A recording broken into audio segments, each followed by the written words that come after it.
Hello, good morning, everybody.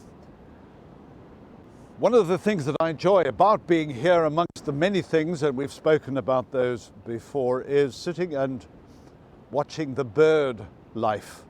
Now, there's not much sign of bird life at this particular moment, but there is one particular bird that I enjoy watching. In fact, it's my favorite bird. And that bird, can you guess? It's found here in pairs with a long red beak, red eyes framed in orange, pink legs, and I'm talking about the African oyster catcher. It's a lovely bird. Got eagles and everything in this part of the world, but I love that one. And I'll tell you one reason why I like it, not because I enjoy it, I think it's a bird with great character, but because not so long ago it was under threat. There was a possibility that it would go extinct. And so all manner of programs were put in place. And lo and behold, certainly in this part of the world, the place is teeming with African oyster catchers, little birds. You see that long beak pecking away at the mussels on the rocks.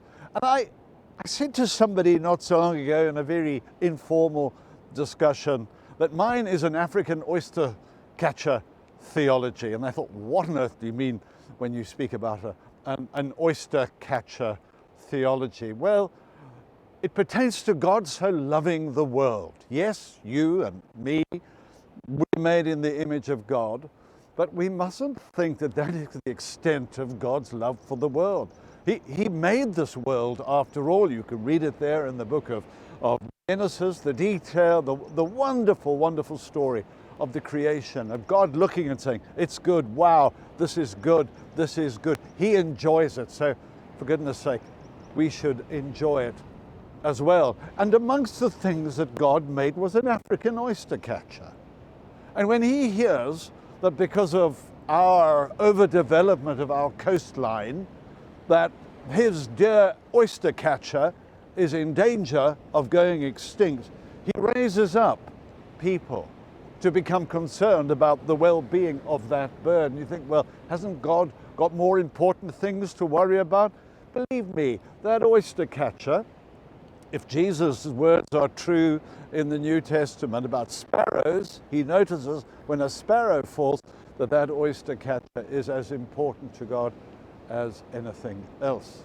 And that's one of the reasons I enjoy watching the oyster catcher, that brave little bird that has come back from the dead and now thrives on this coastline. So don't reduce God to being only concerned about your welfare and mine. He is. But believe me, it goes beyond that. And if God so loved the world, which includes oyster catchers, then we too should be stewards of the things that God has made.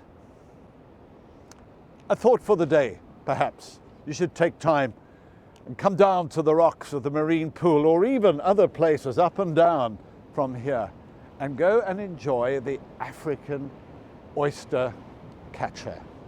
I'll see you again in the morning.